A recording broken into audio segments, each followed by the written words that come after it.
And once again, welcome. Before we begin, please note a few technicalities. This meeting is being recorded. If you are joining us online today, please use the chat function to request the floor. I kindly ask all participants to mute their microphones when not speaking. Due to the emergency circumstances, please note that we may need to interrupt interpretation by 3 o'clock this afternoon in our joint session, and that no interpretation will be provided in the first committee meeting this afternoon. For tomorrow, the question of the meeting room and the interpretation are open. You will be informed by the International Secretariat. Before we begin through our agenda, let me also welcome heads of delegations who are participating today in a meeting of the Standing Committee for the first time. Mostly welcome. And now I will go further on to the adoption of the agenda. I would like to ask you first to adopt the agenda for this meeting, which is circulated. Are there any objections? Yes, please, Secretary General, the floor is yours. Madam President, thank you very much. I would like to make a point of order on the agenda of today's meeting. Given the gravity of the situation, as you can see, we have an agenda that foresees the address by the Secretary General of the OSCE, Helga Schmid, but after that, reports by the President, which are normally reports on the activities of the President, reports by the Treasurer on the situation of the finances in the OSCE, and report by the Secretary General on my activities. With the permission of the President and the Standing Committee, I would propose that we hear from the Secretary General, who has the latest on the situation, also because we have people on the ground in the affected areas. And we initiate immediately a debate on the situation, because I'm sure I've just spoken to some of you. You are interested in stepping in and wanting to discuss the situation and wanting to make already some statements. So we could go straight into an open debate on the situation after the Secretary General's speech. And depending on if we have exhausted the list of speakers before the end of this 1 hour and a half that we have today, then we can start with today's program. Otherwise, we simply move these 3 reports to tomorrow's session of the Standing Committee that starts at the same time. I think it's reasonable given the gravity of the situation. This is on today's agenda. I can see some nodding, but of course we will check if you're agreeing with the suggestion of this point of order.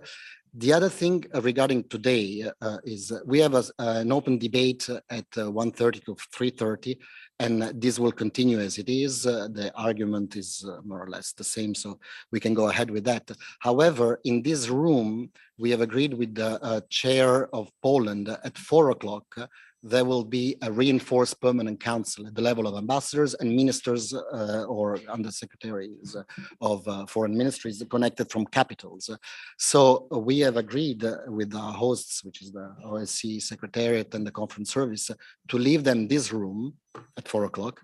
They can have the meeting here, and we will have the meeting of the first committee on the 5th floor in the Ratsal, and we're working on providing interpretation for that meeting. So a change of the program is that the first committee meeting will not start at 4, but at 4:15 and on the 5th floor. However, and this will come back during our meeting today, we might have a possibility for some of you, but this you have to discuss it bilaterally with your ambassador, to actually be in the room here at 4 o'clock when the meeting starts, because our president, following the 2 debates that we will have in the Standing Committee and in the joint session, will deliver a very short statement at the beginning of the reinforced PC or Ministerial Council meeting, let's say informal, at 4 o'clock. So she will be here. She will deliver a statement after the chairman in office and with the Secretary General of the OSCE. So if some of you speak to your ambassadors, you have to do this bilaterally, of course. By the rules of procedure of the Permanent Council, it's only the ambassadors who sit here. But of course, if you agree with your ambassador that you can be there +1, let's say, and then sit either behind or in front of the mic. I mean, each of you will discuss this with your own bilateral ambassador here. This can be the case. So you could be here, let's say, at 4 o'clock while the president is delivering the statement, which is basically what we have issued just now, and giving a sign that the OSCE is, totally speaking with one voice, and that the governmental dimension, the parliamentary dimension is together in this very grave moment. So without further ado, Madam President, I propose this agenda item change, and I leave it to you. Thank you.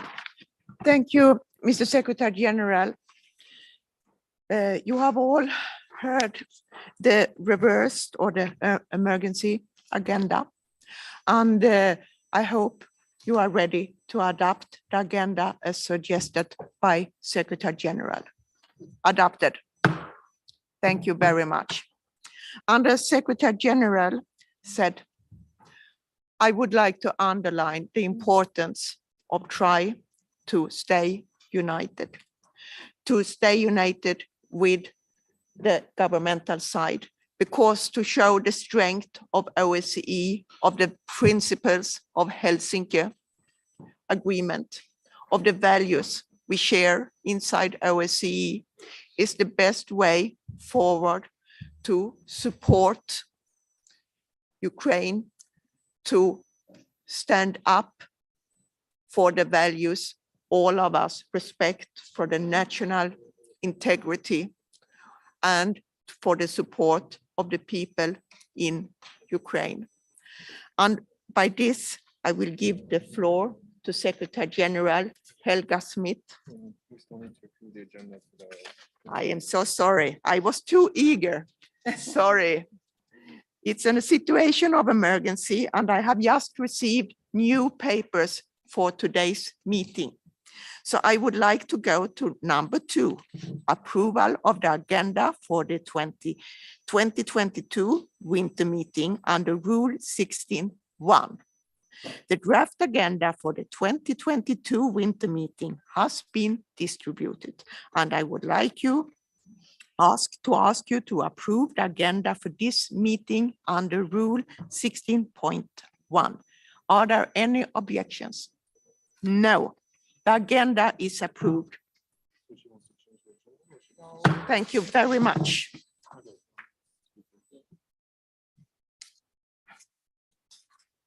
And now I will go further on the agenda and welcome Secretary General of the OSCE, Ms. Helga Maria Schmid, to our meeting.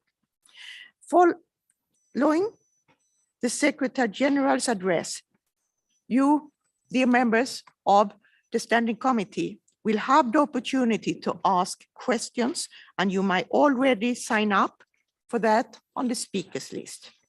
Given the circumstances that the Secretary General's limited availability, I encourage you to ask questions, and we will have time for statements and discussions later in this meeting and during our debates.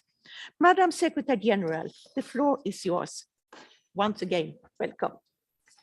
Thank you very much, dear President Cederfelt, dear Secretary General Montella, distinguished members of the Parliamentary Assembly. Thank you for inviting me to address the Parliamentary Assembly.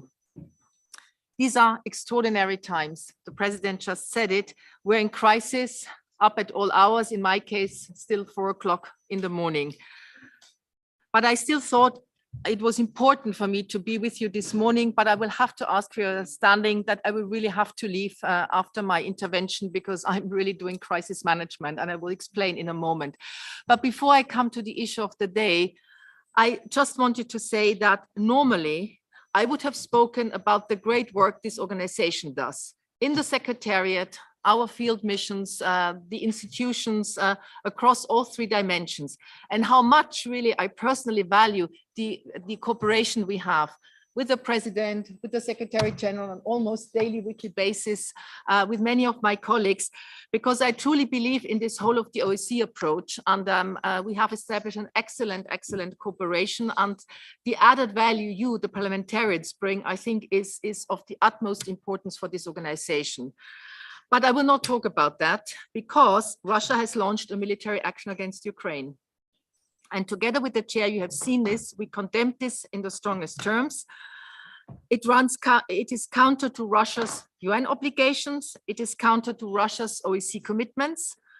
According to the Ukrainian Interior Ministry, it has caused already hundreds and could spiral into thousands of casualties. Families are losing loved ones and friends are being lost. It is creating a humanitarian crisis with a lack of basic services for those remaining and flows of people leaving.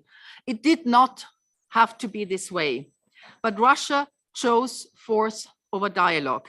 Dialogue was offered by the OSCE, by the Polish chair, by others, by the US, by NATO, by European capitals. Options for dialogue were not exhausted, and we said that as late as in the council we had here on Tuesday. Right now, and let me share this with you, I have two priorities. First, the safety and security of OSCE personnel in Ukraine. In the special monitoring mission and the project coordinator's office, they are located, as you know, throughout the country. The safety and security of our personnel is our utmost priority. We have a fully operational crisis center. I was in touch with the chief monitor and Henrik Willetsen for the project office several times already this morning, and the mission's well-developed contingency plans are being put in action. My second priority is coordination. We're working around the clock, talking with participating states, international regional organizations, such as the UN, ICRC, EU. In these extraordinary circumstances, the Polish chair, and it was already announced, will convene a reinforced permanent council this afternoon, and many ministers will actually join. And I call on Russia. We are urging them to end this unacceptable military action, to sit at the table and de-escalate. And I'm reminding them of their obligations under international law, under international humanitarian law, including the principle of non-discriminatory targeting civilians. This also pertains to OSCE staff as a civilian mission. Colleagues, we were the first responder in 2014. We have a legacy to be proud of in this country. We promptly established the OSCE Special Monitoring Mission, dedicated men and women, impartial eyes and ears of the international community on the ground throughout the country. Dear colleagues, thanks for your attention, thanks for your support. We are in unprecedented times in Europe's recent memory. The people of Ukraine are in my thoughts, and the OSCE will continue to stand by their side. And let me also say, in challenging times like these, the role of parliamentarians, I think, is more important than ever. So thank you for all your support in this crucial moment. We have to stand together. Thank you.